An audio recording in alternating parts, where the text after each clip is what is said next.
Hey, folks, welcome back to our weekly study of Yanuka, which, man, Zevi, I don't know about you, but I feel like this may be the next to last. Depending on how far we get, this might be the next to last of the, if we get to where he blesses, right? I feel like we might be, this might be Yeah, the yeah, penultimate session. Who yeah. knows? It depends on how long we dwell on things, but I don't know. I feel, on the one hand, I feel sad that it's coming to an end. On the other hand, I feel like, well, there's a whole lot more Zohar we could tap. So Right. it's not like it's not like we have to stop. There's no objective reason to stop, but We've certainly not exhausted the text. no, God, no. I don't know if that's possible, and at least not from. At least I couldn't do that. But yeah, welcome everyone. Welcome everyone watching as we dive back into the Zohar. Zevi, how you doing? Welcome back. Good to be back with you, Justin. Very good to be back again for this session. It's been an absolute pleasure, and it's nice. It's nice to, in the beginning the text was very daunting, and now I feel like we're a bit more comfortable. I'm a bit more comfortable with the Yanuka. We've made friends a little with this unruly child, and we've learned a bit of his style, his language, and there is a sadness that we're coming to the end of it, but also a sense of completion that we've done Right. something here together, which is beautiful. And also there's along with the Yanuka, there's the Saba, there's many other great characters in Zohar. There's no No, I right, feel right, for right. We could always jump to, again, it's just a really great place to zoom in, and I feel the same way. And I think I feel this way about a lot of books, and I tell people that that when you start to read something difficult, one of the pieces of advice I give is that we're really used to like instant gratification in our culture, and mm, mm, instant gratification can also take the form of instant intellectual gratification, that you mm, just like get it out of the gate.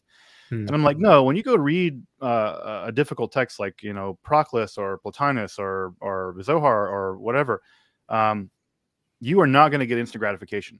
mm, Like it really takes, you're really going to have to cultivate your mind to get into the way that they think, to really begin to get that intellectual gratification. And I feel like it's sort of funny, right? Because I feel like we're just getting into the groove of Zohar mm. thinking right as it's beginning to come to an end. But that may be deceptive. It may be chutzpahdik on our part to be like, oh, I'm getting in the groove of this, but maybe I'm perfectly willing to admit that I may be just betraying my beginner's mind, which I absolutely should be cultivating. So There's a very particular pleasure of reading a very difficult text and not knowing anything that's happening, and then coming back to it a little while later, having either slept in it or studied, or or just whatever it is, and then reading it for a second time, and it now beginning to open up to you. That second reading pleasure, where it begins to open, is really exquisite. And certainly, I think it is hubristic to say that we're we're here mastering the Yanuk or anything, but suddenly it's beginning to open up, and beginning to see it's the beauty and wisdom, and that's very, very delightful. And I hope that the people joining us as well are experiencing that to some degree, as we move along with this wonderful and difficult text. yeah, yeah, it's a disorienting text, but it's a very disorienting in a really lovely kind of intoxicating way. Mm, So, any thoughts from last time before we? I always like to open it up by looking backwards before we yeah, look forwards. yeah. Um, I mean, I do like, again, just to look back on what we covered last week. Um, yeah, the roller coaster ride of the Yanuka, that we were plunged into the world of war, then elevated into the world of the angels. And I do like the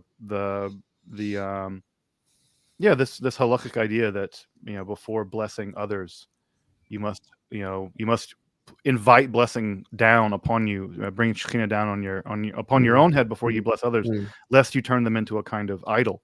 And I think that's mm, a really beautiful and powerful idea about mm, mm, the orientation to ourselves, but also towards others. And I feel like that's mm, mm, again, just whether you think about it psychologically or spiritually or whatever, to mm, really be centered on the sacred before the profane, so that the profane can be sacred. I think is a very powerful, super powerful idea. But yeah, that's sort of what I took away from last time. yeah. It's a fascinating, and also it's fascinating that we have the power to somehow form the reality of the other, right? That in our gaze, or in our improper greeting, we turn them into an idol or something. There's this sense of interconnectedness, this sense of interresponsibility, that we're not just forming our own spiritual or psychological states by the way that we choose to organize our mornings, for the example of the Zohar here, but when we don't take that time to be present and mindful, if we're going to use some modern language, then we're creating also the reality of another person when we greet them in that state improperly. And that's a very interesting one, a very modern one in some sense, that we can impact the other, which is interesting. I think also, I mean, it's probably important to mention, I'm just thinking about which themes are going to be most relevant to today's discussion. I think we're going to see a return of this notion of that the Shekhinah is referred to as the Word of God, right? So we all know from the New Testament that Jesus is called the Word, the Logos, but over here it's the Shekhinah who's called Devaro, the Word of God, and that word is established or made somehow, and we're going to see that pop up again. So that's worth, I think, remembering from last episode, and those that didn't, I would recommend watching that and continuing to this one, because it's really a continuum between last week and this week. Yeah, and I think also interestingly, like how the literal word of God can change again. Which is a point to go back to the dynamism of the Zohar. Like if coming from a more Hellenistic, maybe Greek idea that the logos is eternal, right, and unchanging by definition. Here, the literal word of God is compressing into the tiniest infinitesimal nothingness before expanding back out. Yes. And so the word here is the literal word. Yes. Is also dynamic, and the way that we've talked about how the sefirot are dynamic, but Correct. literally the letters composing the very word that is the word of God, literally, yes, is breathing, pulsating. Yes. Depending on the conditions, but maybe we should depending on our actions, right? Yeah, that's right. Yeah, depending on our actions. So I think, but I guess what we should do is you should get into it, because that's literally, that's where we are. I guess I'll open us up if you. Go for it. I'll invite the Yanuka to open us up, because it's going to be the Yanuka that will patach. So,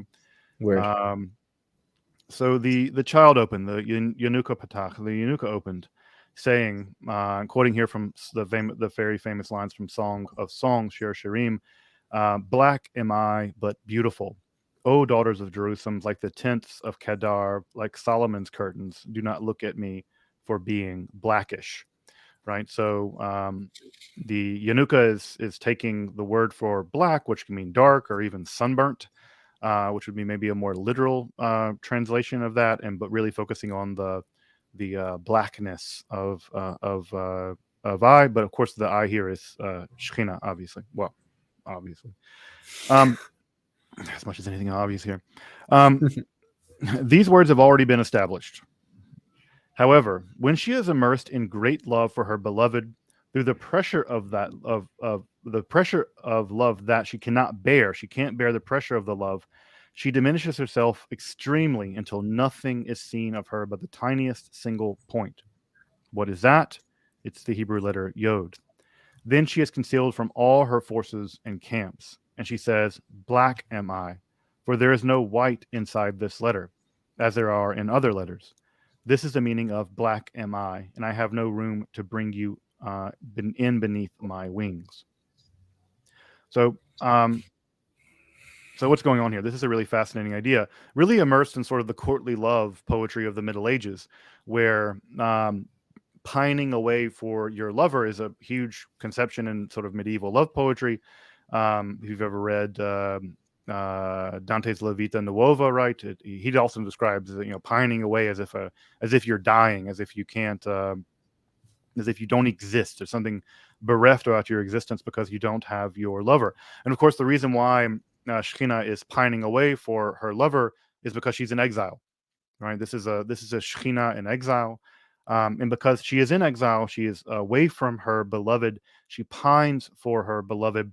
And this pining away for her beloved diminishes her to the point of being infinitely small. I like the idea of like she's become kind of an infinitesimal. She doesn't vanish out of reality. She doesn't become keter, nothingness.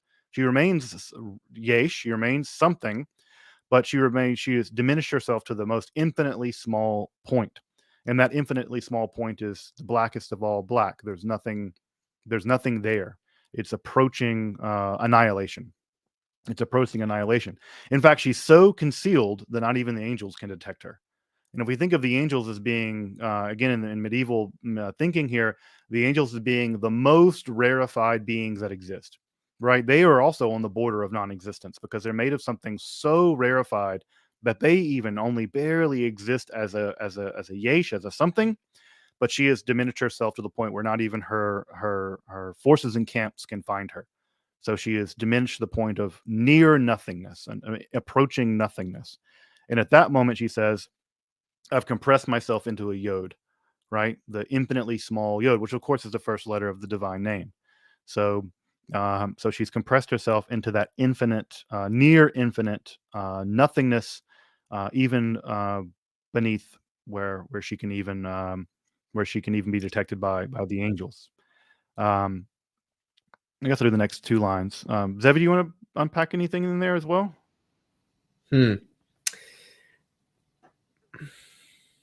No, I think you hit it. I think you hit it all.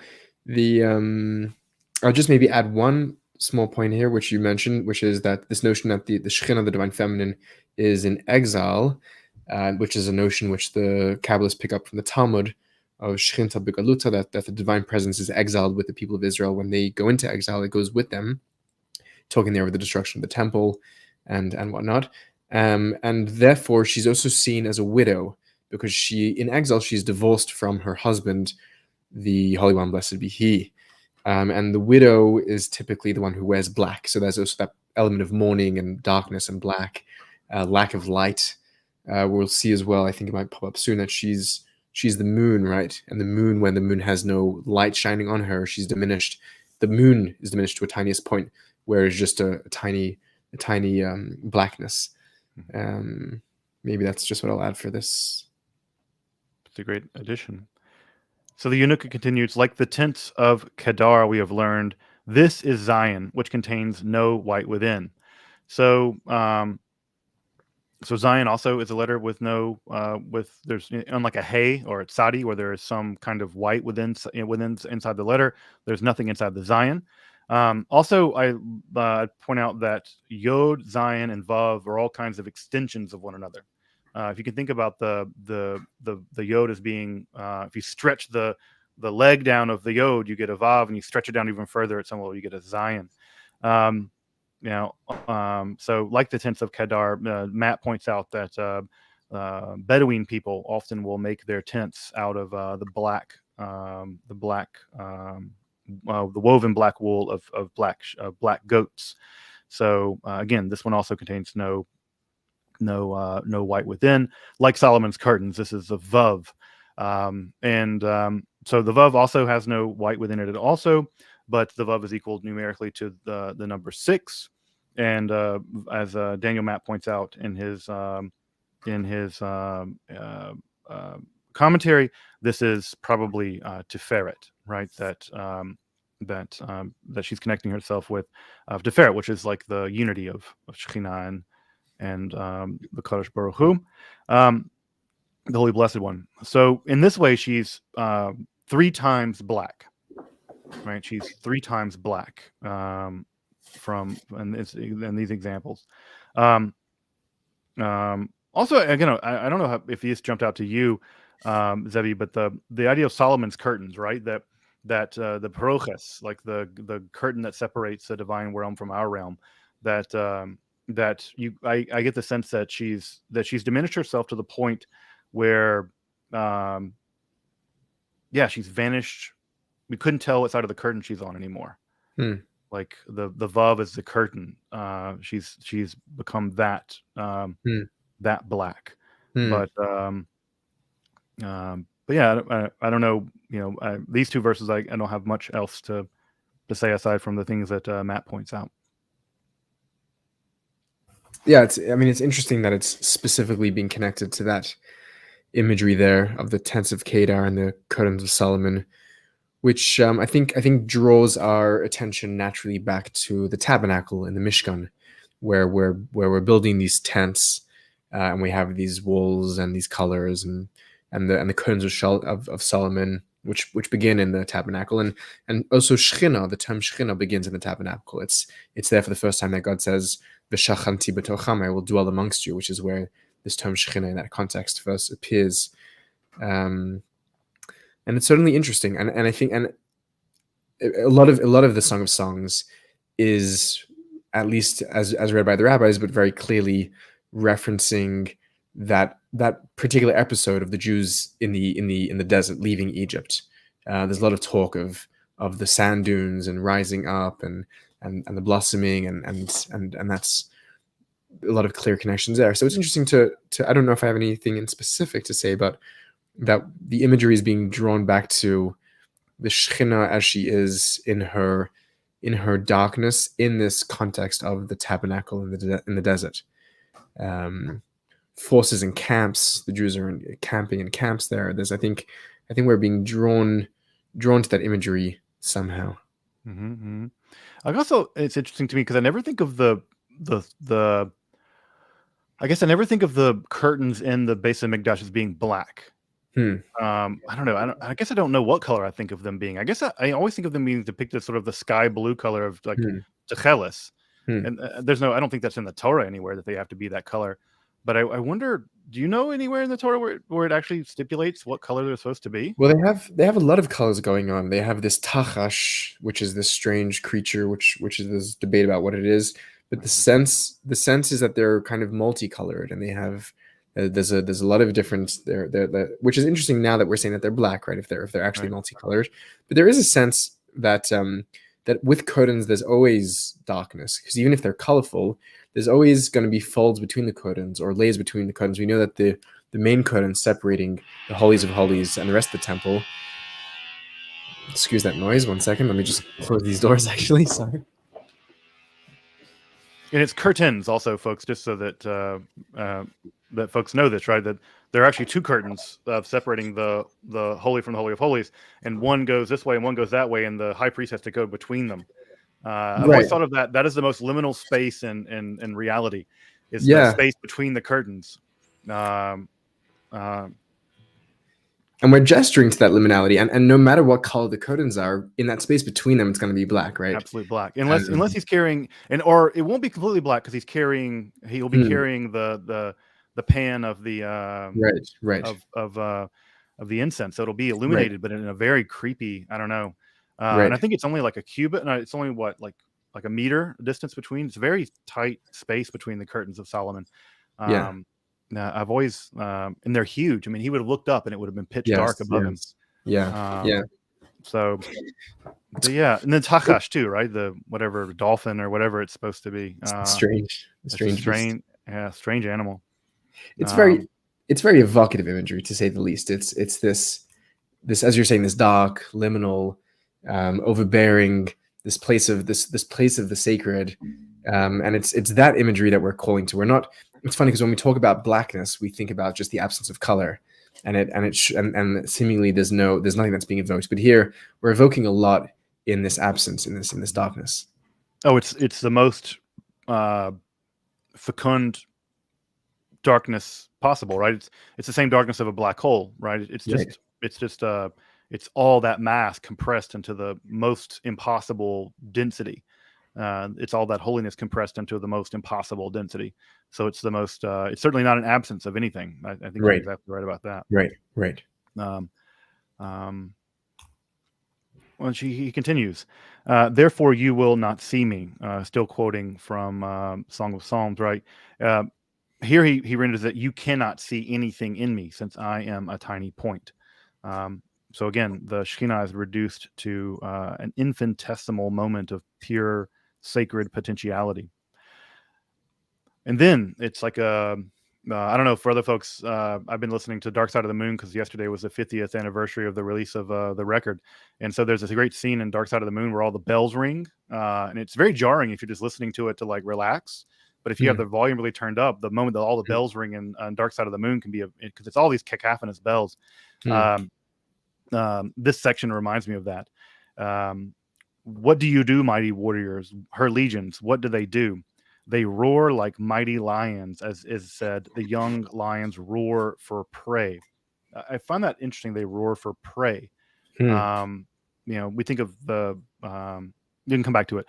Because of the sounds and the mighty roars emitted like lions by the mighty warriors, the beloved above hears and knows that his beloved, and he knows that his beloved is as passionately in love as he is, until none of her image or beauty can be seen. Um, so this is an interesting image, right? It's as if it's as if God is sort of slacking off in his love. Hmm.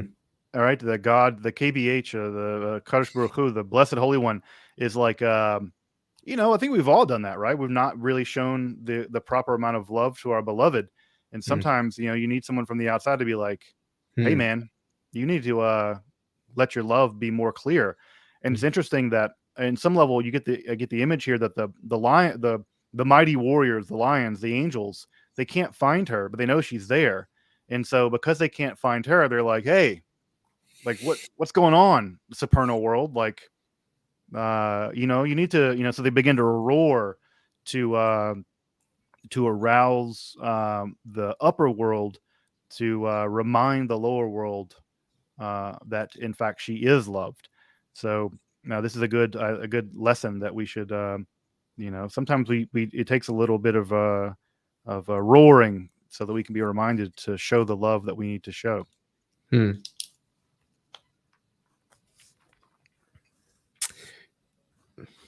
I want to add a comment to the previous line here, which is that, therefore you will not see me, and the child reads, "You cannot see anything in me, since I'm a teeny point." Just to elucidate what's happening here in the Hebrew a little, the verse says, "Al tir'uni shani shechachart," or which we generally translate as, "Don't look at me Right. while I am sunburnt, or while I am darkened." And what the Yanuka is doing here, and Matt slips it into the immediate translation, is not a request or command not to look at her in that state, but saying that you can't look at me. Al tir'uni, you won't be able to see me because of the state I'm in. Um, Mm-hmm. which is a bit of a switch there. And it's interesting. Like, what is it? Why is she diminished because of the love? What is this pressure of the love that she cannot bear? That she's and then again, that when they're roaring, that none of her image or beauty can be seen. Why is it love that causes her to be diminished or humbled? We don't think about love that way in today's context. We think about love as something which is aggrandizing, and we feel seen, we feel present. We don't think of love as something which forces us into an infinitesimal, invisible point, right? Well, I think it's unrequited love. I think that's the thing, right? Mm, I think mm, that can I think that is precisely what does. I mean, there's mm, no way to, I mean, I guess I can speak from my own experience. Like, unrequited love is the most diminishing thing I think one can mm, imagine, mm, because it's like you're willing to give the most emotionally powerful thing that you have, and the person rebuffs it, or worse, right? In this sense, isn't even aware mm, that you exist at some level. And I guess when I think about that, it's the moment of unrequited love that is a powerfully diminishing. If you want to blow to your self esteem, that's the blow. mm, And so you get the sense that what's going on here is that Shekhinah is in exile, and that exile manifests itself in a kind of unrequited, unconsummated love mm. with the supernal world. And I don't know. I think again. If you want a real hit to your self-esteem, which hopefully I'll never have to go through, go ask your crush out and they say no, not interested. And you're like, Right. I think you may diminish to the, you may just become a little yod A black in the hole. void. Right, and that's true. That's true to the context of the Song of Songs. That's what's happening, right? She's chasing him, at least for the first half of the book, and he's just nowhere to be found, literally. And she's just totally she's totally squished in that, and she's lost, and she's trying to make up excuses to the daughters of Jerusalem where her hot boyfriend is, and she's very much made small by that, and then obviously, for people that know the book, the tables turn and whatnot. But yeah, I think that makes sense, and makes sense contextually as well. Yeah, and even physically accosted. I think she's even physically Yeah, beaten up by the guards. yeah, It's a really, yeah. I think that's a moment that, for whatever reason, gets passed over in the Song of Songs, is that she's not just passed over at some level, but physically assaulted. And again, you get the Right. idea of like the Shekhinah in exile. This is not just a Shekhinah in exile, but a Shekhinah with a black eye, really like Yeah. having been abused by the outside world. Yeah. And so not just unrequited love, but physically harmed in the process of even looking for Yeah. the beloved. Yeah. Even adds more of a layer to the image of beaten up by the guards. I think she is. Yeah. There's twice that she encounters the gods. The first time she passes them without too much to do, and I think it's in chapter 5 when she meets the gods again. And that time they and the beating up there also has a connotation of, I think, sexual abuse, that her I think the you're right. robe is torn from her, and that's the second time that they meet. Yeah. That's right. Yeah, I need to go back and reread that. But yeah, I think that's the image we're calling here. It's a very Song of Songs is thought of as a very beautiful text, and it is. But there really are, like all love, they're really dark moments. In the journey of the beloved to the journey of the beloved to the beloved is never an easy journey. That's the hero's Right. journey, Right. and it will have its own psychological and physical challenges. And here, of course, we're seeing some of those playing themselves out in the world of the divine. Even the divine struggles to love itself, folks. Yes. Like Yes. Yes, like they if do. you Yes, if they you do. struggle to find love, and if you struggle to love yourself, the Kabbalah is like, you're not alone. Like, this is the same dynamics, your same difficulty loving yourself and finding love in the world. Um, you're not alone. That is an ontological fact of reality. Hmm. Hmm. So I think that's Hmm. a power. Again, the mirroring that's going on. It's just a very power. That to me is a very powerful idea. Yeah. I think it's Hikuuni Pizzauni Nasu et Redidime Elisha Mehachamat. I learned the text by heart for fun some time ago, so I think that's the verse there. That's And the most heavy thing I've ever heard. but there it is. They beat me, and they accosted me, and Nasu et Redidime Eli, they tore my cloak off me. The Shomrei Hachamat, the people who were supposed to be guarding, turned into the assailants, which is unfortunately what happens sometimes. It is. It is. Yeah. I guess I'll finish this last paragraph, and then we'll switch over. Then, through the sounds and roars of her mighty ones, her dear beloved emerges from his palace with many gifts and many presents. We've all been that guy, right? You've been asleep at the wheel, and when you show up, you need to show up with with the good bottle of wine and the nice flowers. Again, I love the image here of sort of like a bumbling God with love, right? This is an emotionally what is the right word? The thing I have, low emotional intelligence. um, this is a divine who doesn't really, his beloved is in pain and misses, and he's just sort of, I don't know, out doing something, out with the guys at the bar, doesn't really know what's going on, and so anyway, right, he shows up maybe too little too late, but at least he shows up. He emerges from his palace with many gifts and many presents, with fragrances and spices, and comes to her and finds her nearly dead. Right, again, to go back to the language of accosting, right? He comes to find her nearly dead, with no image or beauty at all. She's diminished herself to that point. He approaches her, embraces her, and kisses her until gradually she is revived by the fragrances and the spices. Notice she's not revived by him. Yeah, not by the right? kiss. Yeah. Yeah. Even by the kiss. This is not, it takes, it's something, she needs like smelling salts to come back Yes. from this Yes. extreme point of depredation. This is not the moment where kind of the guy, the Mario saves the queen or whatever, Mario saves the princess. He's not capable of doing that. And he needs some extra help with the fragrances and spices. By the joy of her beloved and at her side, she is restored, and through her adornments, her image and her beauty transformed into Hey, the Hebrew letter Hey as originally.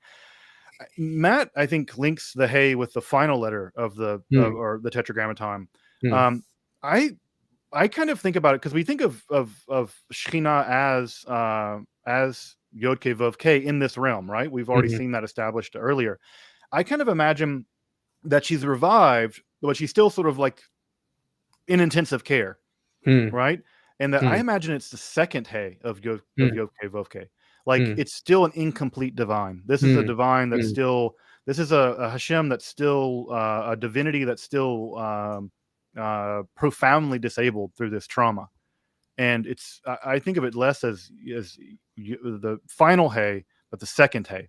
Beating. Revived, but still incomplete, still reeling at some level in that pain. But um, but yeah, she's restored through her. But again, she's restored and through her adornments, her image, and her beauty transformed. Notice that it's her beauty that does the transforming. The beloved, while he's an important part of this process, at some level, she's restoring herself. Right, like she like obviously having some rapprochement with her beloved is an important part of that process of healing, but he can't do all that. That's like codependency. He can't cure her, right? At some level, she has to restore herself, right, through her own adornments, through her own image, and through her own beauty. And that's finally what actually restores her. He's an important part of the process. Obviously, love has to always be a thing that often has to be a thing that we realize, to use a Hegelian language, through the other. But that's not enough until it returns back to us and we find our own ability to restore ourselves through our own adornments, image, and beauty. Well, that's a fine reading, Justin. I was wondering here the parallel to the Sleeping Beauty. What is it, folklore or whatever the correct term would be, where the stories seem quite different, but quite sorry, quite. Did I just say different? Quite similar, but different in some ways too. Diffler would be a great. If you could put that in French, I'm sure Derrida has it. Diffler. And I was wondering, I wanted to look up when the Sleeping Beauty story goes back to. I'm sure it's super old, as all these things are. And it's curious that this is sort of the Zoharic version of the Sleeping Beauty, and also the differences, right? That it's, as we said, it's not him and his kiss. It's much more. It's a bit less romantic. It's a bit more naturalistic. It's the fragrances and the spices which do revive a person if they're fainted. A common motif in medieval literature. So that seemed like an interesting sort of the Jewish version of Sleeping Beauty. And there is a bit more independence and responsibility of the woman here, that it's her image, it's her beauty, that's being returned. And also, I mean, it's interesting, this whole notion of her adornments, right? We spoke earlier before about the Shekhinah when she's naked, she's lacking her garments of beauty, and when she is adorned and going through the world and receiving those adornments, which is going to be seen as the coalescence or the congealed divine flow, which becomes a garment for the Shekhinah, which of course calls attention to the very, very beautiful prayer we say Friday night, practicing of Lecha Dodi, that we speak about, Livshi big day tefartech ori, where put on the clothing of your adornment. And we're speaking to the Shekhinah, we're speaking to the exiled Jew in that sense, to re-adorn themselves. It's an interesting idea, this attention. We don't think, when we think of the Kabbalists, we don't necessarily think of them as people who gave a lot of attention to their clothing. We don't picture them as being, aesthetics in some sense. But here it's a real sense of that through her clothing she finds adornment, that it is the clothing who makes the person. And when she's dressed up in her spectacular divine clothing of light, then she's in a presence, and when she's not, she's in her darkness. And there's something there as well happening, I think. It's funny that you went to Sleeping Beauty and I went to Mario and Princess Peach. But yeah, I totally agree. And also, it's funny that you think of Kabbalists as not being like really adorned, but I tend to think of them as like just the opposite. Like when I imagine those guys going out in the fields and they're like they're white robed. White is not an easy color to get back in the day. You have to really a lot of bleaching and a lot of there's a lot goes into making something pure white linen. And of course, in the Hasidic world, I've seen some Bekishe prices. I've seen some Shrymel prices. Maybe dripping. Those guys had again, like, and it's amazing, like, you like see like that is 24 karat gold stitched through that Bekishe. There's a reason why that the Ateris on the back of their talus weighs 10 pounds because it is solid gold or solid silver or something. So I think I tend to think of them as like super blinging, but yeah, this is a lovely image. Again, the sleep, like you said, the Sleeping Beauty image, but also importantly transformed. Um, importantly Yeah, transformed. yeah, played with certainly.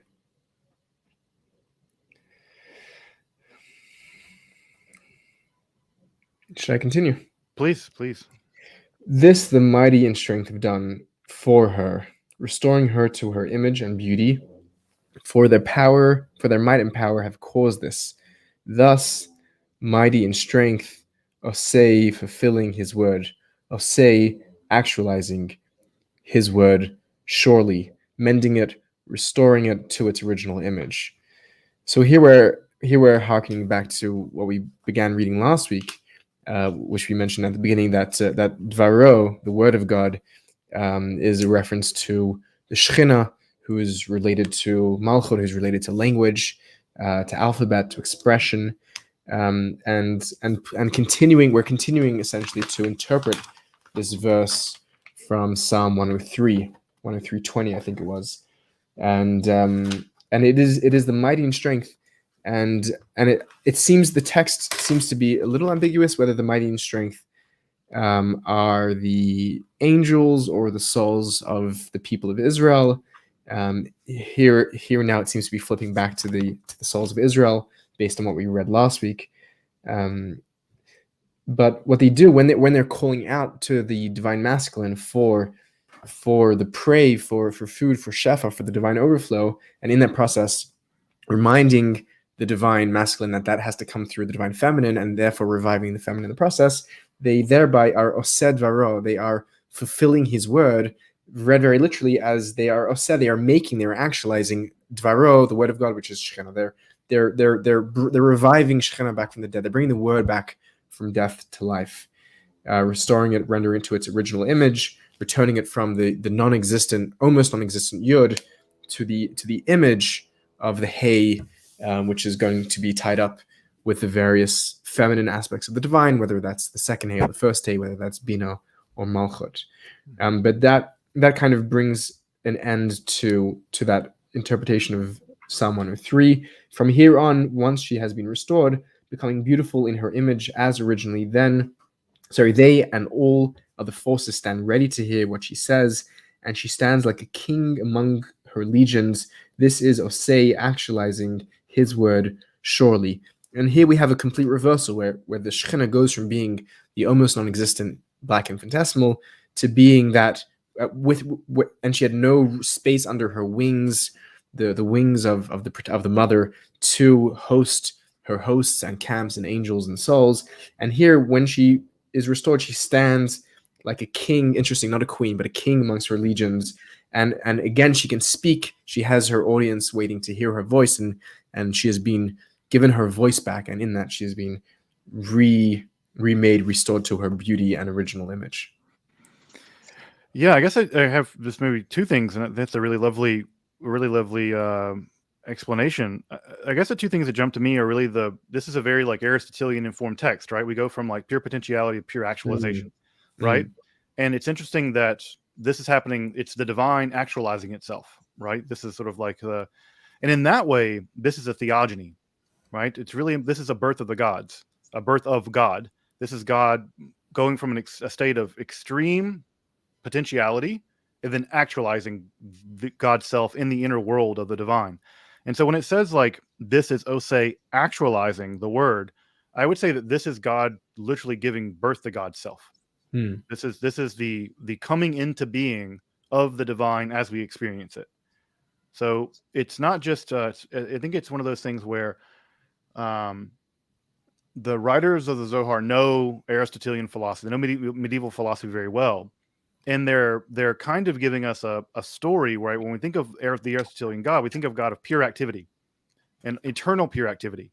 And what the Zohar is doing is saying, no, there was a time of absolute, and there is a time of absolute potentiality, and God must actualize God's self. And this is a moment of the inner dynamism of the divine, where this reversal happens. And I think that's why it's very important that she stands like a king among her legions. That's super medieval. The potential is the feminine and the actual is the masculine. Um, and again, that image of her actualizing herself she's becoming, she goes from the world of pure potentiality to the world of pure actuality. She becomes the kind of Aristotelian God. And then again, this is like a king among her legions. I think that's a throwback to the Song of Songs language. Like she's, when it describes her beauty as like as terrible as an army with banners. Like she's like, her beauty is not just sort of like, she's so hot, but like, no, she is horrifyingly beautiful. She's as terrifying as amazing as terrifying as an army with banners. And I think that's as a king among her legions is laying on that Song of Songs language, where beauty is not just something that's attractive, but also instills with us some yarat, some fear, right? That an army with legions, a king with legions, is something very terrifying. In that moment where she's restored, becoming beautiful in her images originally, and then she stands and she says, I think that's a moment on bated breath. When the king walks into the room with all his legions, I imagine all those angels who were just roaring are now real quiet. So again, to get into sort of the visual and oral world of this, imagine we go from just all the angels roaring to get the Hyros Gamos going again. We go from this intense, all of the angels in heaven roaring and wants to get the Hyros Gamos going, and we go from a moment of complete darkness to a moment of complete silence and light of the Shekhinah. And that, to me, that pulsating power is a really violently, it's the Big Bang image. You go from absolute silence to absolute light in a single moment, from pure potentiality to pure actuality. The feminine is transformed instantly into the masculine. This transition that occurs here in these paragraphs, I think, is one of extreme violence, but also that kind of extreme violence is the only way you're going to get to the kind of the pure finite to the pure infinite, or the pure nothing to the pure something. It's just a really shocking kind of visual reversal, but also a hearing reversal. That's really great. Yeah, there's a whole sort of light and sound show. There's this auditory silencing and explosion along with the visual. That's a really great image. That's a really great visualization that's going on. It's ayuma. It's awful. It's terrible. Her the beauty and the explosion of that, and the contrast between the two, where she was and where she is now, the roaring and the silence. This is wild stuff. There's also, I think, something happening here, and I jotted down a little note where this is being very much tied into this morphological digestion of the letters of the divine name itself, right? That she moves from Yud to Hey, which is this very literal, literary changing that's happening, which is interesting. And it's pulling us in many directions. There's auditory, there's visual, there's literal. There's like many strata which are being hit at here. The imagery is attacking us at many levels, and I think that to some extent, we might be able to say, if we're going to take the logic of the text to its limit, that the same way that the Yud is transformed into a Hey, the Hey is also transformed into a Yud, where God becomes the human in some sense, because the Shekhinah is also the human, archetypally the Jew, but broadly speaking the human. And the actualization, as you're saying, the theogony, the birth of God in the form of Shekhinah, is also the birth or the incarnation of God in the human, is another way to be saying that same thing at a different level. As we say before, we're saying here the next line begins similarly below. So there's parallel narratives going on constantly. So one narrative is the birth of the cosmic feminine, and the other narrative is the birth of the divine cosmic human. And that's and in that sense, it's the pulling back of the Hey back into the Yud, and becoming as well the king among the legions. And we have that power. The Kabbalists believe that the human, in their act of speech, in their act of creativity, relation, procreation, is manifesting. And that can either be done. We can either be dead. We can either be in the state of where the Shekhinah, where we are in an infinitesimal point, we feel powerless, we feel voiceless, or we can blossom into the Hey, and we can stand like a king, and we can feel our creative energy. We can feel our capacity to articulate reality. So there's that on the flip side too, perhaps. I agree. And just to add to the sort of the range of sensations going on here, we also have the olfactory sensation with the Mm. fragrances and spices, right? Yeah, You yeah, really yeah, get yeah. it's really like a multi, we're hearing and seeing and smelling. It's a Mm, very mm, it's really the Zohar is really doing a lot in terms of the sensory experience of this transformation, which again I think is so important because if you think about sort of Aristotelian philosophy, it's so cerebral, mm. right? It's just such a cerebral thing, but the Zohar is like, no, this is an embodied. You're seeing and smelling and hearing, as opposed to, oh, you're just contemplating, right? The way that Right, right. this is an embodied, highly embodied form of mysticism, and I think the Zohar is inviting us to really not contemplate in the sense of try to experience that through the sensations of those things. Mm. So I think that's a really, I think that's an important part of what's going on here as well. Yeah, and Um, of course, always present with the Zohar is the erotic as well, right? There's a thirst, there's hunger, there's passion, there's desire, there's and that's it's so yeah, it's certainly a lot more than just a sort of a dry mathematical calculation. There's a full every component of the human is being evoked here and being pulled into the drama. No, no, right. In drama, I think it's a great word for it. It kind of really, it's not just Hyros Gamos, but it's really, Hyros Dramatos. Like it's really Yeah, like, yeah. it's a very dramatic thing, but a really beautiful image here of literally of God coming into God's self, Hmm. in a full way, in their fullness is a really powerful, some really powerful images here. And just the images of the angels roaring like lions, I think it's a very powerful. Hmm. Hmm. It Hmm. instills some degree of it reestablishes some degree of how terrifying they are. Hmm. We it's easy to forget that they're really fearsome creatures. But again, even they play a part in all this, right? They're not just sort of divine automatons the way they are in Right. Maimonides. Right. They are creatures out there, and they can, when things are not going right, they really like wake up and begin to roar. That's very different than the kind of celestial automata that live in Maimonides' universe. This is the universe where the lions can roar to wake up the lovers. Yeah. Yeah. So very different conception of the angelic world as well. There's also a sense here when we say this the mighty and strength have done for her, where the mighty and strength is both the angels, but if we remember the previous reading, that angelic realm has been appropriated by the human. Mhm. And what this is doing, which is very classically Zoharic as well, is the theurgical. It's the centrality of the human role in reigniting the love between the divine masculine and the divine feminine, which is this very, I mean, and this we've said a few times now. It's this very, very incredibly central role that the human plays in the cosmos. The role the human plays is literally to bring back these two divine parties back into love with one another. And this is a very, very pre-Renaissance image, but the human as the center of the cosmos, who's combining the world between them, and in the human body, combining the body, which is Shekhinah, and the soul, which is the masculine. This is really the human is very, very important in this text here. Oh, absolutely. Yeah. And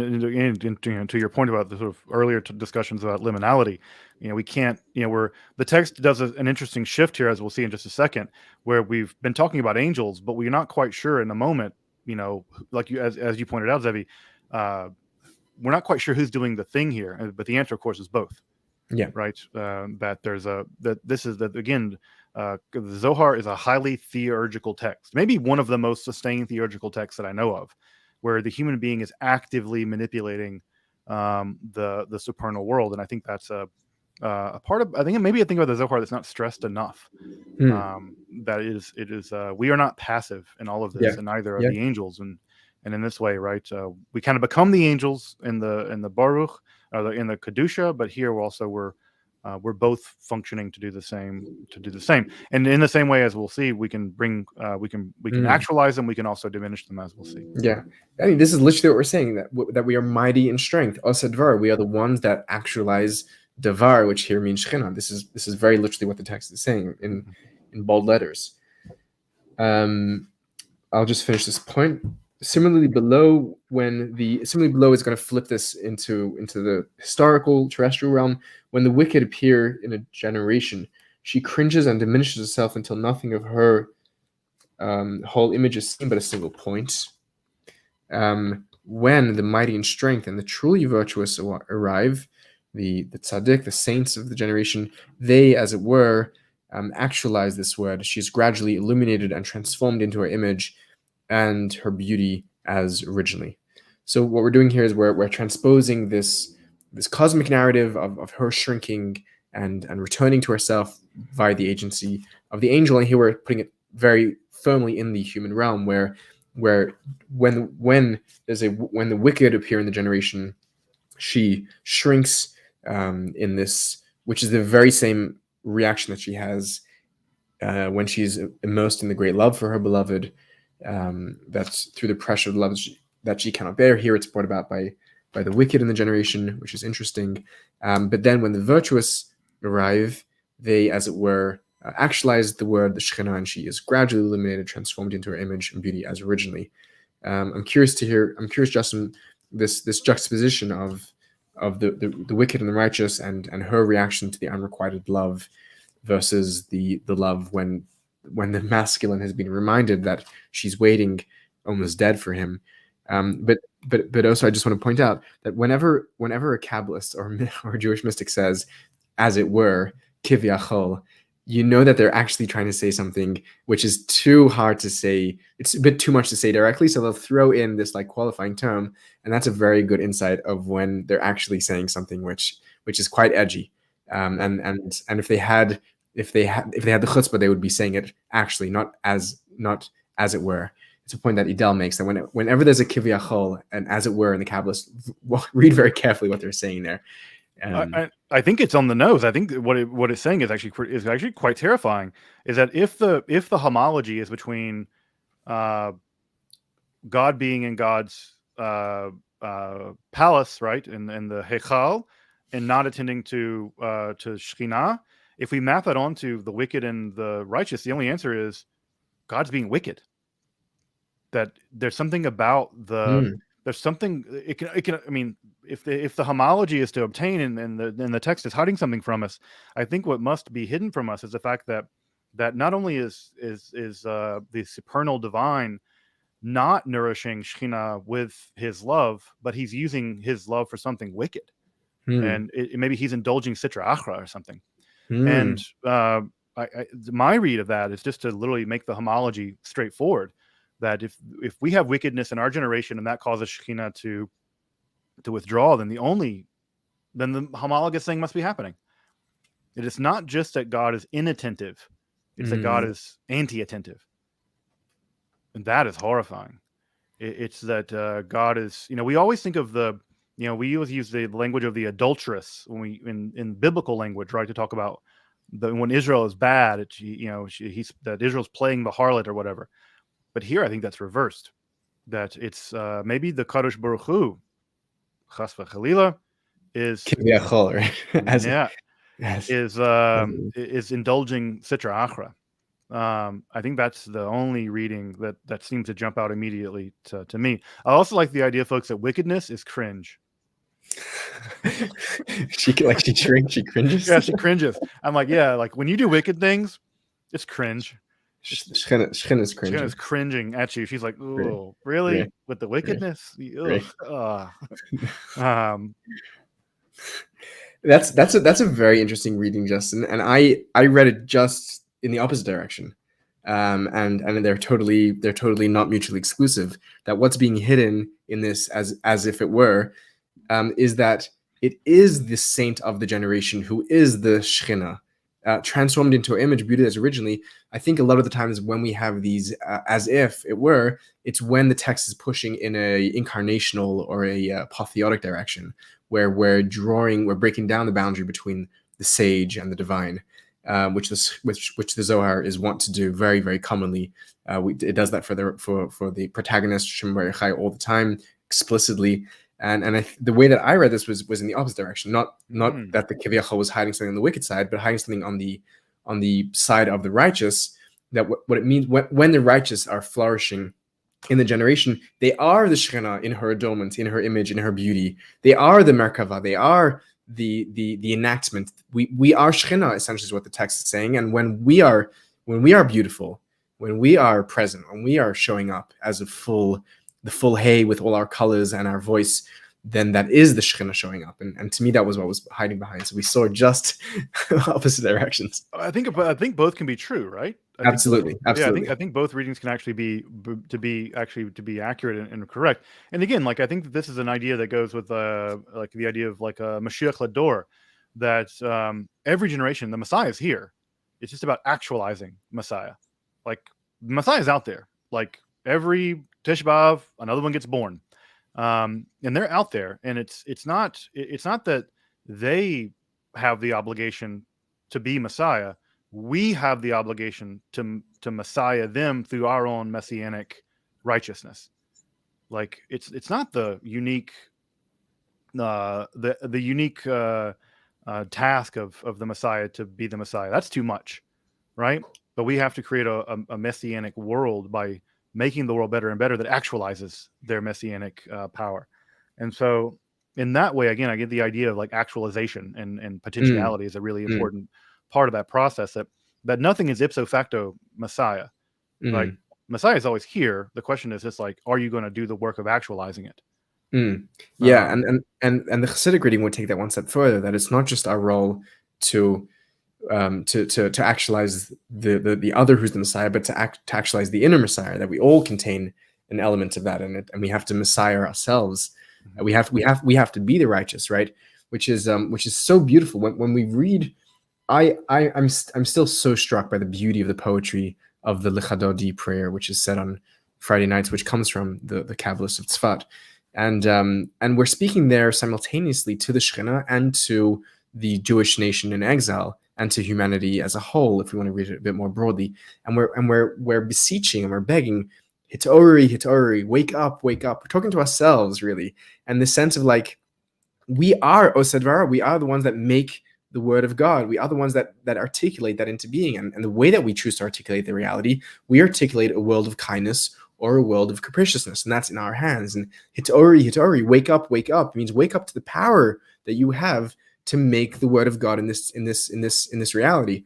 And it's in hip pile, right? Hitori is in the hip pile. It's like, I think it's in it's in the reflexive verb form, I think.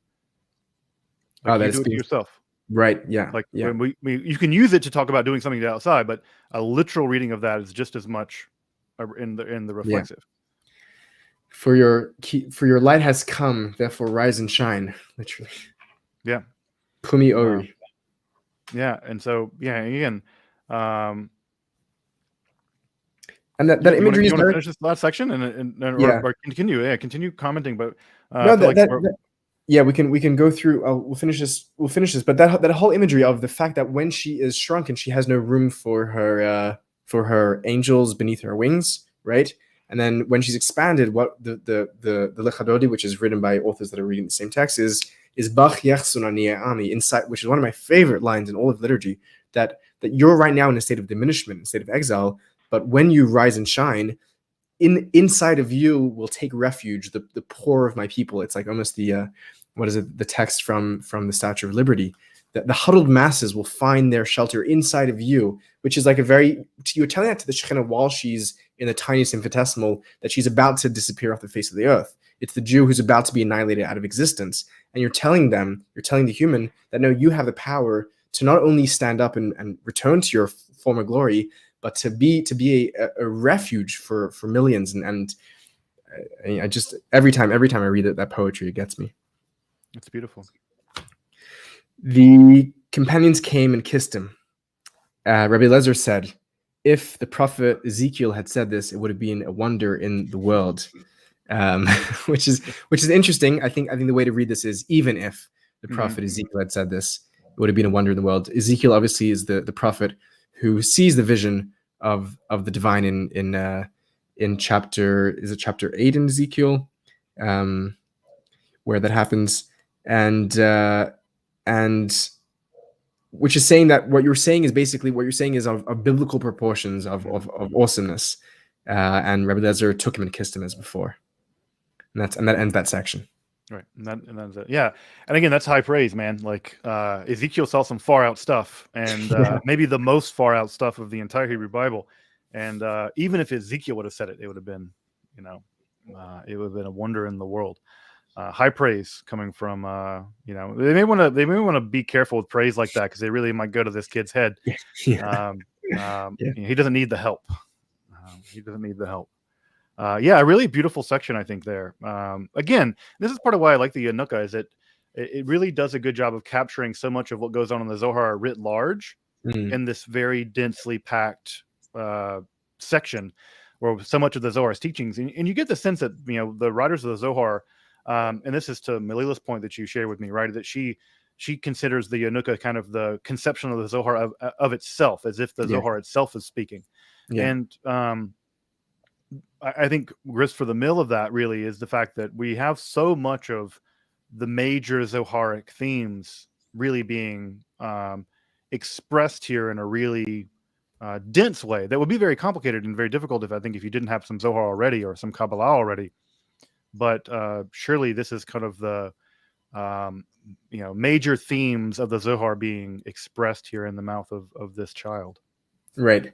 And to that point of Melila's that you're bringing to the fore, what they're saying then, therefore, is if they're congratulating themselves, the Yanuka, on the level of Ezekiel, they're saying we're sitting amongst the prophets of the Bible of Israel, and that's the rank which they're by placing the child, they're self-appointing on that reading, and which is true. I mean, the Talmud says that the Jew is demanded to ask themselves, when will my actions parallel those of the forefathers and the matriarchs and patriarchs, and for the mystic in their and this happens throughout faiths, the mystics place themselves in Christianity alongside Jesus, above Jesus. This certainly is commonplace for the mystics. Right. Yeah. When you're right, you're right. I mean, you just gotta, they're not going to be falsely humble. Yeah. Like, sure. Yeah. We're revealing we're revealing the goods here, folks. And so I think that they're not falsely humble in the least bit. For sure. All right, I guess we can switch to the other section. Now things are going to get a little more we're going to go from some real high-risk ammo stuff to some same kinds of stuff, but with a lot of particularly strange, I don't know, wordplay, dikduk, and a lot of like grammar stuff in a minute. Which I do like the fact that, back into the weeds. Back into the weeds. I do like the fact that at one point Daniel Mack calls the Yanuka pedantic. I really love that. He's like the actually read it guy. Well, actually, right? But he's actually wrong. Grammatically, I do like that. Wrong. Yeah. So I'll pick up. The child said, "I will bless." So finally, we're coming to the, again, this is all taking place basically at the end of dinner. And so finally, at the end of dinner, we're finally getting to the moment where the child is going to begin to say the blessing after the meal. They replied, "You are blessed, and it is fitting for you to bless." He said, "How holy you are! How many blessings are destined to you from the Holy Mother, because you have not prevented me from blessing." I absolutely love the fact, again, it's the most backhanded compliment. You're holy because you let me do my job. Like, you're so awesome at getting out of the way. Yeah. Like, all the blessings are going to flow to you, but because you let me do what I need to do. Yeah, it's great. It's just more of the Yanuka's backhanded compliments. Right. I mean, but this is obviously as well reading back to the earlier. I mean, for those that remember, when we had earlier moments of coming to bless, it was always a moment of tension of who's going to bless, and a lot of the battles were waged on. So the fact that they say, "You are blessed," is fitting for you to bless. The fact that they give the cup over to him, the chalice, is a departure from what we've seen up until now. Right. Yeah. Right. So he opened, and again, it's funny because he's supposed to be blessing.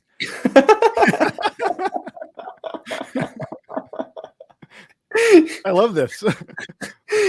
This reminds me of. It's like the rabbi that always has something more to say. It's like, no, just bench and so we can leave already. Another brush. Right. It's like, hold on, I got more for you. So I really love the fact that he's gone through all this to bless this wine, right? To earn his blessing. And at the moment he finally literally touches the cup, he's like, and one more thing. Yeah. Did I mention? Yeah. It's great. I just love the fact Yeah, that yeah, he's just not letting up. no, no. And not just a minor point. He really gets into this really, like you said, into the weeds of this verse from Mishlei. Do we ever Um, bench? By the way, do we ever even get there? at the end, I don't even know. We're still waiting. We're still waiting. Yeah, I mean, I 100 think years it'd be later. appropriate if we never do. I think that would be the appropriate ending. It's sort of waiting for the Yanuka. Yes. It's waiting for Godot. He's never going to bench. Yeah, We're you're right. always stuck Oh my god. somewhere between the completion of the meal and getting to leave the table. Oh my god. We'll see. So he opened, saying, "He who withholds grain, the nations will curse him, but there will be blessing on the head of the provider." This is from Proverbs 11:26. So this verse in Torah is to be understood literally. I like that. That's the most clear moment of like Zohar ever. You're like, yeah, just that's literally true, right? And right, we're never gonna stop at the pashat, at the easy clarity thing. However, we've learned every person is obligated to recite grace after meals, and if he doesn't know how, then his wife or his children say the blessing for him. But it may a curse fall upon the man who doesn't know how to bless and needs his wife and children to bless for him. So I think that the idea here is that the grains are the blessings, right? That by not benching, you're withholding blessings, and therefore the nations, you'll get cursed. I think that's the homology, right? Sorry, actually, I was just pulling up the verse here in Hebrew, and I spaced out. I wasn't following, so I apologize. So the verse is saying, right, he who withholds grains, the nations will curse him, right? But there'll be blessings on the head of the provider. I think the idea here is if a person doesn't bench, they're withholding a blessing, and therefore the blessing is the grains, and therefore the nations you'll get cursed, like you're withholding a blessing. Your wife and kids can do it for you, but you're going to earn a curse because you're withholding a blessing the same way that a person withholds grain. Right. I think that's the logical connection. Logical is a strong word there. Metaphorical connection. If he does know, he should train his son and give him the cup to recite the blessing. So if you do know how to do it, let your son do the blessing. And whoever prevents him from being trained, the nations will curse. So this is where the Yanuka is going to read this verse very literally in a specific way. He who withholds a son, bar, right? This is the Aramaic word for a son. And he's punning on the word for grain and bar, right? That in Hebrew can mean grain, but in Aramaic, bar is Aramaic for son. This wouldn't work in Hebrew, interestingly enough. The pun only works if you're punning on the word bar between two languages. But there needs to be a word for an inter-language pun. Because the Zohar loves to do that. That's like a particular thing the Zohar revels in. Yeah. Is reading a Hebrew word as if it were Aramaic. Yeah. Like gift and gift, like gift in English and gift in German. Gift in German means poison. It'd be a pun like that, where you're punning on the dual meaning of gift and poison somehow. Right. So he's punning on the Aramaic for son. So he who withholds a son, right, from blessing the Blessed Holy One and being trained in mitzvot, and here's the nations will curse him. Yikvahu le'om, right? They will curse him. The verse should read, right? Yikvehu, right, in the singular, right? It should read there in the singular, I think. Rather, it will curse him. Are yikvahu le'umim, right? So either you need to change the verb or change the either you need to change the verb or change the subject. Like what the Yanuka is objecting to here is the grammar is not right.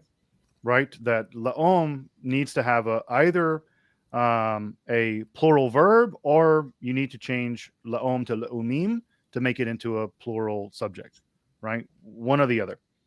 He's complaining about the grammar of the verb. So the verse should read this way: "Will curse him, and nations will curse him." Since le'om, nation, is singular, as it said, and he quotes from Genesis to try to prove this. Lu le'om milom, nation over nation shall prevail. So he's trying to prove his grammar is right by appealing to a verse in Genesis. And Matt says he's wrong here, that la'om is just that the grammar is correct. The Yanuka is just wrong here. So Matt is out Yanukaing the Yanuka. So why, right? Yikvehu la'om, why that the nations will curse him? Well, it's spelled la'aim, right? You can read la'aim, to the mother, to the Holy Mother, to Shekhinah. They will curse him, namely this person who prevents his bar, his son, from blessing the Blessed Holy One. So what he's doing in this very complicated way is saying the fact that there's a grammatical, at least to the mind of the Yanuka, grammatical mistake is flagging us that there's something special going on. And the fact further that the word le'om is, to his mind, spelled defectively. There should be a vav in there. In fact, there is a vav in there. The Zohar just has a weird, whatever text they're reading. I don't know if they're reading, if he's looking at Onkelos or something. I don't know what it is exactly, but at any rate, the Zohar writers tend to think that there is a defective spelling there and there should be a vav there. They think there's not, but there is one, right? And therefore, they in order to mine out what they want, they don't read it as la'om, they read it as la'aim, to the mother, to the mother, and they mean this to be to the Blessed Holy One. So to Shekhinah. So the idea here is, if you withhold your son from training them into a blessing, you'll get cursed. Cursed to who? To Shekhinah. So that's what they're reading. Don't read grain, read son, and don't read la'om, read la'aim, to the mother. So it's really classic kind of don't read this, read this in the Hebrew. But according to Matt, and he would know, the Yanuka is just wrong about all this. The verb isn't spelled defectively, or the word isn't spelled defectively in the Masoretic text, at least, and the grammar's right. So an interesting creative misreading, perhaps. And again, this is where Matt calls the Yanuka pedantic. So I don't know. Zevi, do you have anything else that's going on in there? I think it's a creative misreading. It's the kind of thing that Deleuze would love. Deleuze loves creative misreadings. Firstly, I'm glad you read this section on me. It's a pain. I didn't. I wasn't looking forward to reading that one, but it reminds me of this joke that they say that during following the Enlightenment in Europe, there was a Jewish Enlightenment movement known as the Maskilim, and the Maskilim were known for being very into their grammar, diktuk. Spinoza wrote a book of grammar, which is part of that movement in some early sense, and of Hebrew grammar. A terrible grammar book. He tried to make Hebrew grammar conform to Latin grammar. If you have the chance to read it, it's like, this is a terrible. I think that's why he abandoned it. It doesn't work. Why am I not surprised, Justin, that you've read Spinoza? It's interesting. Oh my god. This guy.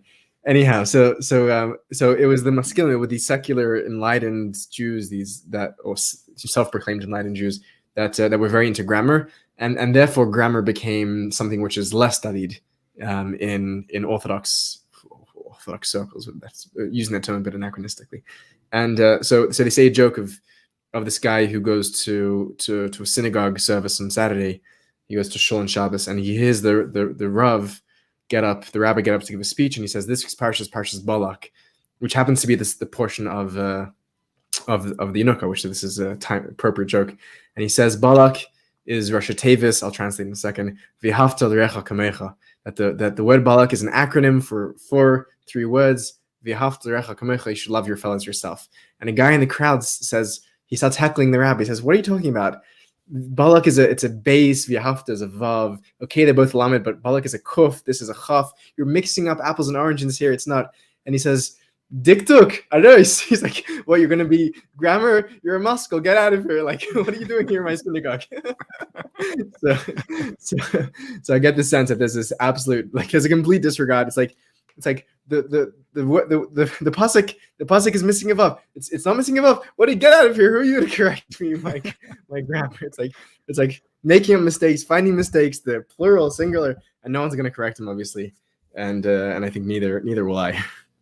Yeah, I mean, when the Zohar gets down to this sort of level of stuff, it's like you really have to just know, like you said, you just have to really know, uh, Hebrew and Aramaic, and it's hilarious again, right? Because the pun only works when you pun on it from Hebrew to Aramaic, but all of the rest is just working out the grammar in Hebrew.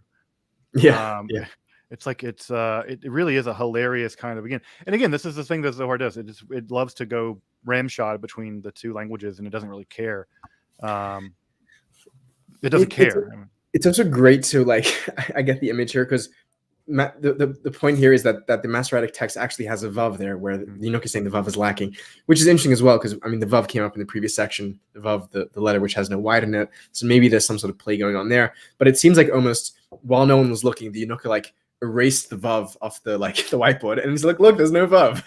Let's make it dry. So and maybe yeah. it's also just because like it's like they're speaking, right? Like they're right. They're Oral. this is oral, and so yeah, you don't hear a vav.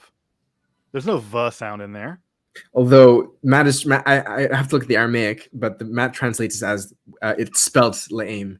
So he's making a literary, not just an auditory claim. Right. I mean, but if there is no vav there, you could just spell it drop. You could drop it out and spell it or orally spell it without it Yeah, being there. yeah. You just So put if the chaylam on the aleph. yeah, Yeah, so I think that I think that what they're doing. I think what has to be happening here. It's not like the writers of the Zohar don't have the Masoretic text in front of them. They know it scrupulously. I mean, they literally talk about the cantillation marks and stuff. yeah, Like they know it. yeah. And so it must be the case that what they're doing here is that it's not don't read this, it's don't hear this, hear that. It has to be. Otherwise it Interesting. I is. mean, it could also. I'm just thinking out loud with you now. It could be that because the yud, vav, and zayin contain no white, they're shrinking, they're disappearing, Mm, right? And in the context of the of the unrequited shechina, that letter disappears, right? yeah. If maybe that's what he's done here. That It's the cursing, yeah. It could be that. it's because of the curse, the shechina, Yeah. like the shechina has It is. disappeared and the vav has disappeared, right? I don't know. It's cringing at the wickedness of the father who doesn't train his son to Right, right. or doesn't bench, which I'm the most guilty of this. This is the thing that my wife. We were at show last week. I was giving a talk, and we were at a conservative shul. We were benching, and I was like, the Zohar is changing my attitude on benching. I feel like I'm a wicked person. And so I was like, now I don't bench, and I feel like the Shekhinah is cringing. Um, but yeah, it could be the case that it drops out particularly because of the wickedness of the father who either doesn't bench or doesn't teach his son to bench. Yeah, it's also maybe just to fill out the pun that's going in here. There's a double pun, right? So we've switched bar from grain to sun. We've switched la'um from people to mother. So instead of reading it, he who withholds grain will be cursed by the people. It's now he who withholds the son will be cursed by the mother. That's like the full pun that we've established. That's right. And it would be interesting to look at Onkelos. I don't have Onkelos in front of me, but it would be interesting to see how Onkelos renders it, because they're thinking in Onkelos half the time in this text anyway. Interesting. So it would be interesting to see if the vav is in the Aramaic of Onkelos. I don't know. Just throwing things out. I don't have Onkelos in front of me, but it would be Onkelos, for those that don't know, is a classic Aramaic translation of the Bible. Right. And it's basically in any Orthodox, any sort of religious text of the Bible, you're always going to have the biblical text, Onkelos, and Rashi probably on the same page. Typically in most texts. Here's the biblical text. Yep. Here's Onkelos in the middle, and then Rashi on the bottom. The man has it. Do you want to look that verse up real fast and just see if it's there? But that's in Tanakh. This is only Chumash. Okay. Yeah. Okay, well, anyway, we can look it up. Maybe, I don't know. See what maybe Onkelos has, but I can. If you want to continue reading, I can pull up Onkelos here on the computer. Yeah, and no one's going to be. No one's going to be. It's not going to be some divine revelation if we find out it is or isn't there in Onkelos. It doesn't really matter. But it's just trying to tease out why in the world. I mean, again, it's always conspicuous when a text which is so scrupulous about the text does something unusual. Yeah. That's just. For me at least, it's like this is a text that knows every single cantillation mark. When they deviate, why are they deviating? But All right, so I'll continue, and if you go find for it, let us know. Yeah. He says, right? I'm my son. I'm my mother's only son. Give me the cup, and I'll bless the holy king who has brought to my mother's house valiant men. Finally, a bit of a compliment. A Mm-hmm. valiant men before whom I've spoken powerful words, besting them. Of course, he immediately revokes the compliment. They're great, but I beat them.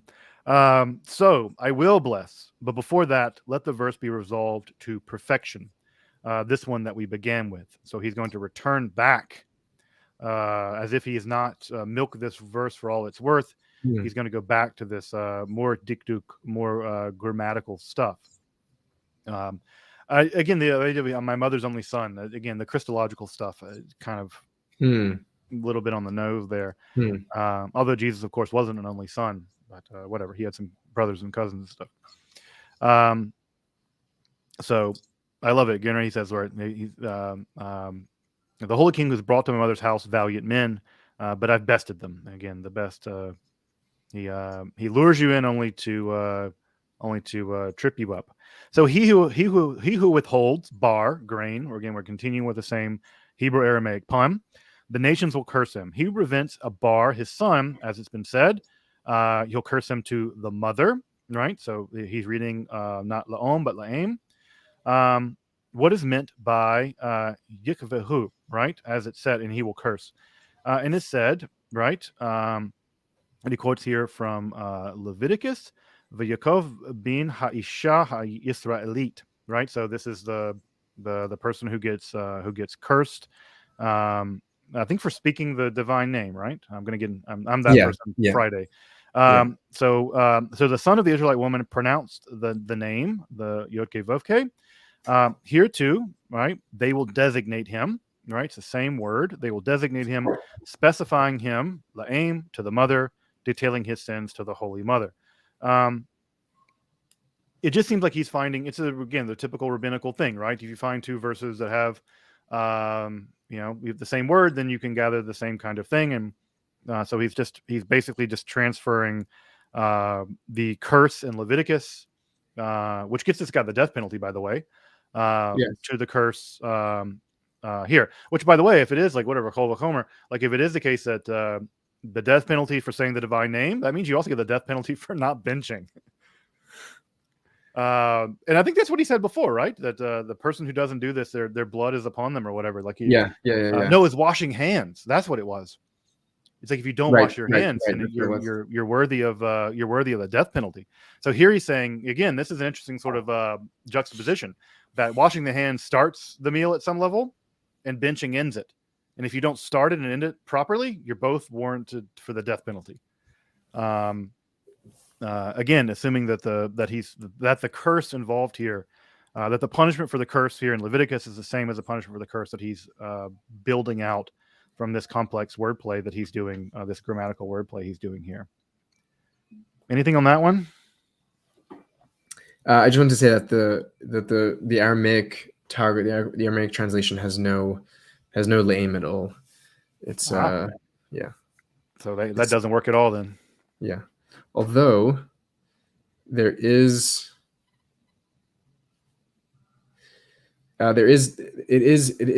libel, which I don't know if that works, but it's not. There is no missing vav in the Aramaic, basically. Right. Okay. So that will not function there. I'm trying to think if there's a natural break. I thought that there was a natural breaking place pretty soon.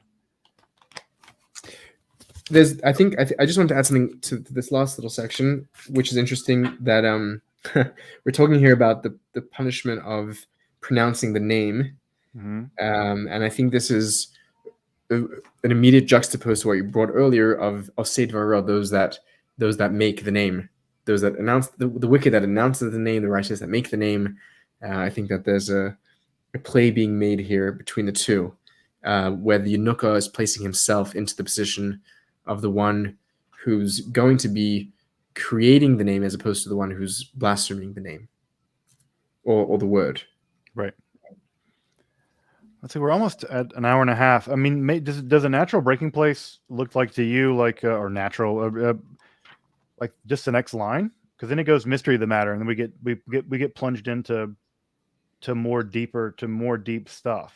Yeah, that's Brach L'Rosh Mashpir is the end of the drush of that the end of the interpretation of that verse. So that could be a break. Right. So I guess I'll read it and then we'll come back and finish up. Go for it. But there will be a blessing upon the head of the provider. So he's finally joshing on this, and this is just on the person who trains his son to bless the Blessed Holy One and trains him in the commandments of Torah.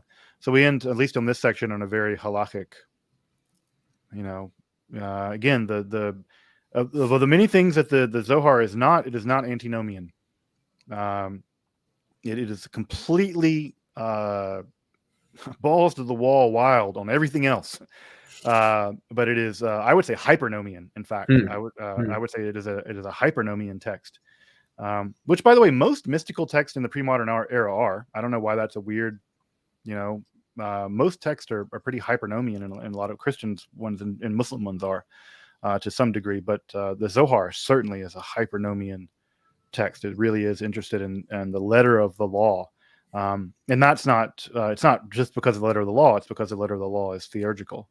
It's because it is the conduit by which the mysticism, the Hieros Gamos, and all the other things that the Zohar promises are done. So it is not just it is not a legalistic text for the sake of doing the law. It's a legalistic text because it interprets the law as positively theurgical. Mm.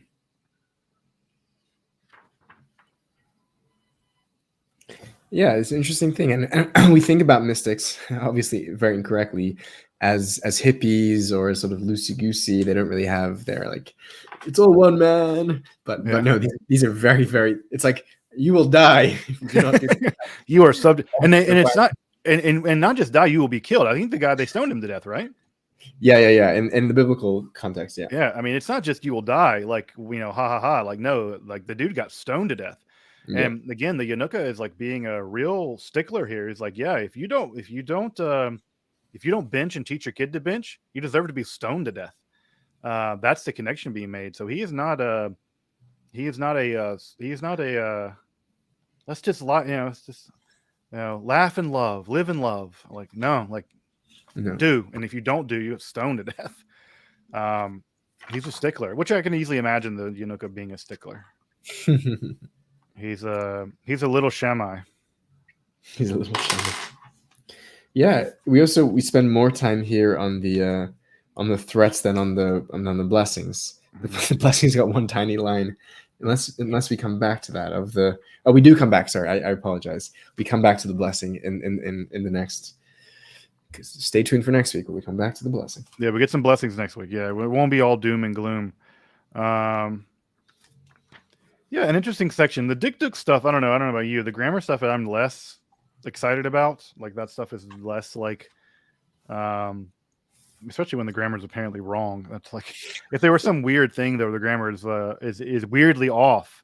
Because anytime the biblical text does grammatically get weird, and it does get weird a lot, it would be more interesting. But here it seems like he's really squeezing blood from a turnip in some ways.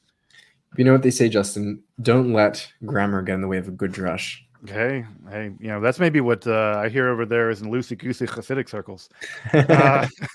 Absolutely. The worse the grammar, the better. Oh, mercy.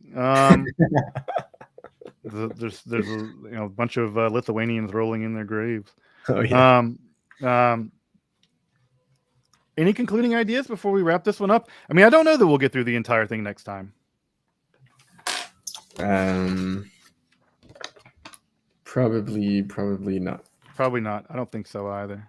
But at any rate, I hope I'm not going to complain about having more nor Zohar to do. So. No, me neither. Yeah, I think there was like kind of two sections here in this one section we did together. On the previous section, I think, or for me, in this reading was much more sort of opening and evocative, and it really, as we spoke about it, it really touched us in all of our humans. It got us in the nose, in the ears, in the eyes, in the feels, between the legs. It really was all over, and the imagery of the dying goddess and the reborn goddess. It was all the second part. I may have to spend a bit more time to open up and unpack, but the first part was delightful. Yeah, I agree. I agree. I think that again, it's just sort of the topsy turvy way that Zohar works, right? We go from these really highly beautiful, mystical, visionary parts to, cursing and grammar, in the same daf, really. So, Yeah, but again, this is the great thing about going through the text systematically is that you don't get to sort of cherry pick what you like and what you don't like. You have to deal right, with it all. And that's right. what we should do with all tradition, any tradition. We inherit the whole tradition. We don't inherit what we like. We inherit what was, and you got to deal with it. Yeah. You got to study it at some level. Well, folks, we'll continue on next week with more Zohar. And tomorrow I'm going to get stoned to death because I'm doing an entire episode on Yahweh. And so drag me before Moses, and I'll get stoned to death for that. I'm going to say that. I'm pretty sure I said it plenty of times in that episode. So, although I'm pretty sure that whatever the actual pronunciation of Yod Vovke was, it wasn't that. I don't think anyone knows. But that's tomorrow for me. Zevi, you got what you got? You got more meaning of life, meaning of philosophy giving meaning to modernity rolling out latest I today? have, Oh, Justin, you were beginning of the week. I had your beautiful Right. face and Philip and Angela. That was great to have you guys on. And yeah, I think I'm gonna have a group of. We're shifting from religion to mythology. We have some good mythology content creators, big and small. So that should be fun. Nice, very cool. Well, folks, check that out. Check out Zevi's channel, and yeah, see folks tomorrow for some stuff, and also Sunday. Just FYI is Absinthe Day, so I'll be doing some absinthe related content on Sunday. So come join me and Adrienne LeVay as she's a great content creator. She does a lot of like goth content, which I have several goth women content creators, which is interesting around me, which is wonderful. But she is a pretty world-class absinthe taster, and so we're going to be sharing both be sharing a glass of absinthe that I retrieved from a bottle that's a little over 100 years old. So we celebrating World Absinthe Day in style by sampling some 100-year-old absinthe and sampling really masterful recreation of that exact same absinthe by my good friend and distiller Ted Bro. So come join us for a live stream absinthe tasting Monday or Sunday evening, about 8 or so. But It sounds like Zevi, great. yeah, Zevi, thank you for your insights and your wisdom and in your Torah. Good to be here with you. Thank you, Justin. Absolutely. All right, folks. See folks next week for more Zohar shenanigans.